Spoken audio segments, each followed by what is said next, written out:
कोई तो कहा करता था कि मैंने ऐसे 5 प्लाट ले लिए, 2 कोठी बना दी, सब बच्चों का विवाह बड़े ठाठ से कर दिया।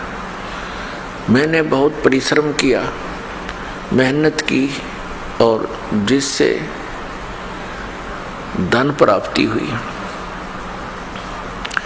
कोई कहता था मैंने ऐसे कर दिया। तो ये सब भूल थी प्राणी की कि ये इस जीव को जब मानव शरीर प्राप्त होता है तो केवल प्रारब्ध ही प्राप्त होता है। जीव का ना चाहा होता है ना किया होता है। और फिर कुछ वृद्ध व्यक्ति बैठकर आपस में चर्चा करते हैं, गोष्ठी किया करते थे, एक दूसरे की कुशल मंगल पूछा करते थे। तो बताते थे कि मेरे जो है ना 2 लड़के थे, 2 लड़की, 2 लड़के 2 लड़की हुई, दोनों के परमात्मा ने संतान दे रखी है, पुत्र पुत्रियां सबको प्राप्त हैं, सबका विवाह कर दिया है, मेरा काम पूरा हुआ, अब बेशक भगवान उठा ले। अब इतना ही ज्ञान था उन भोली आत्माओं को कि बस काम पूरा हो गया, संतान उत्पत्ति, उनकी परवरिश, विवाह, फिर उनका भगवान ने संतान दे दी, बस अब हमारा काम पूरा हुआ। तो पुण्यात्माओं, जो हमारा काम था वो तो हमने शुरू भी नहीं किया, और जो हमने किया वो होना ही था।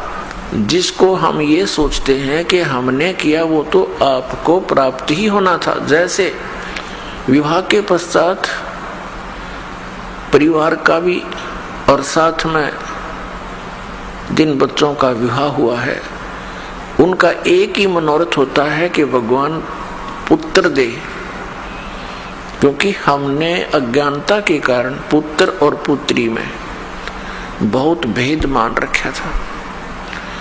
इसका कारण हमारा अध्यात्म ज्ञान ही था, लेकिन पुत्र और पुत्री में कभी भी हमारे मन में स्वप्न में भी ये नहीं आना चाहिए कि कोई अंतर है। एक ही मिट्टी के खिलौने हैं, एक ही जैसे विचार हैं, और हमारी ममता भी बच्चों में एक ही जैसी होनी चाहिए। विचार हमारे उच्च होने चाहिए, परमात्मा जो दे उसमें संतुष्टि होनी चाहिए। अध्यात्म ज्ञान न होने से हम 90% दुखी रहते हैं। अब जैसे प्रत्येक व्यक्ति का यही उद्देश्य और आशा होता है कि पुत्र हो, लेकिन पुत्री होगी, फिर ये सोचा कि भगवान अब के तो पुत्र दे, दूसरी भी पुत्री होगी, बेटी होगी। तीसरी की तो पूरी कामना थी कि तीसरा पुत्र हो ही हो, वो भी पुत्री होगी, चौथी भी पुत्री होगी और 5वीं भी होगी। अपने आत्मा ना तो हमारा किया हुआ, ना हमारा चाहा हुआ, वही हुआ जो होना था। हमने जो करना था उसका ज्ञान होता है सत्संग से। सत्संग हमें सुनने को मिला नहीं, हम आजीवन एक पेट के निर्वाह की व्यवस्था में ही सारा जीवन व्यर्थ कर कर चले जाते रहे। यदि कभी किसी को प्रेरणा होती भगवान की भक्ति की, तो गांव गांव में नरे बैठे हैं ये मिसगाइड करने वाले संत।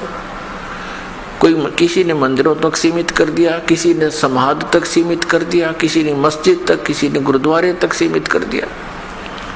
जो क्रिया हमें करनी चाहिए थी वो हमारे सद्ग्रंथ, हमारे महापुरुष बताते हैं, उनकी अमरवाणी बताती है, उसके आधार से हमने करना चाहिए था। वो ज्ञान हमें प्राप्त नहीं हो सका क्योंकि हम अशिक्षित थे, और सभी सद्ग्रंथ जो थे वो लिपिबद्ध थे, कोई किसी लैंग्वेज में, कोई किसी लैंग्वेज में, और जनसाधारण किसी भी लैंग्वेज से परिचित नहीं था। जैसे पवित्र 4 वेद, पवित्र श्रीमद् भगवत गीता और पवित्र पुराण, ये सभी संस्कृत भाषा में लिपिबद्ध थे, और जनसाधारण संस्कृत भाषा को नहीं पढ़ता था, उनको अधिकार भी नहीं था पढ़ने का। केवल एक ब्राह्मण वर्ग ही संस्कृत पढ़ने का अधिकारी था और बाकी जनता ये सिरदर्द भी मोल लेना नहीं चाहते थे कि भी ये ठीक है, महापुरुष हैं, संस्कृत पढ़ते हैं, वेदों गीता और पुराणों को इन्होंने पढ़ा है, जाना है और ये हमें जो बता रहे हैं वो सही है क्योंकि ये संस्कृत के ज्ञाता है। तो अन्य समाज को, भगत समाज को कोई ऑब्जेक्शन हुआ नहीं और ये दृढ़ होता चला गया कि ये जो ज्ञान देते हैं वो ठीक है। और जितने भी संत महात्मा थे पहले वो सभी एक ही ज्ञान देते थे कि श्री ब्रह्मा, श्री विष्णु, श्री शिव जी ये अजरो अमर हैं, सर्वेश्वर हैं, महेश्वर हैं, मृत्युंजय कालज्य, इनकी उपमा किया करते थे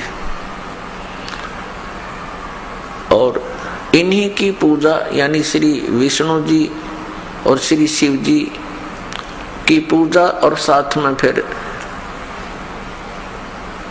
मृत्यु के उपरांत सब क्रियाएं जैसे 13वीं वर्षी 17वीं जैसे भी करवाते थे, फिर उनके श्राद्ध, अस्थियों को उठाकर गंगा में प्रवाह आदि सब क्रियाएं हमसे कराते रहे।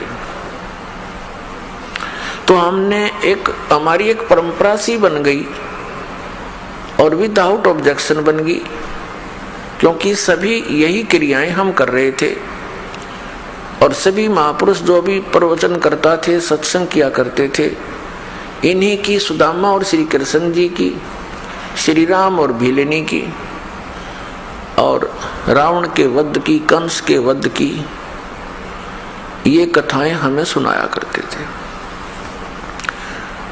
और हम सुनते रहते थे, अच्छा लगता था और हमने यही मान रखा था कि सब ज्ञान जो ये बता रहे हैं महापुरुष ये सदग्रंथों से ही बता रहे हैं।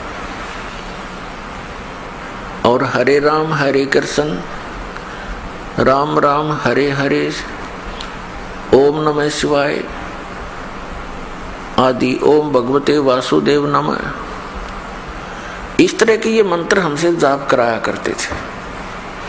कुछ एक व्यक्ति थे वो ये कहते थे केवल एक ओम नाम का जाप करना चाहिए और मंत्र नहीं जपने चाहिए। ये तो कोई एकाध ही मिलता था और वो ऐसा कहने वाले कौन थे? विशेषकर आर्य समाज के कुछ आचार्य और प्रचारक ही होते थे।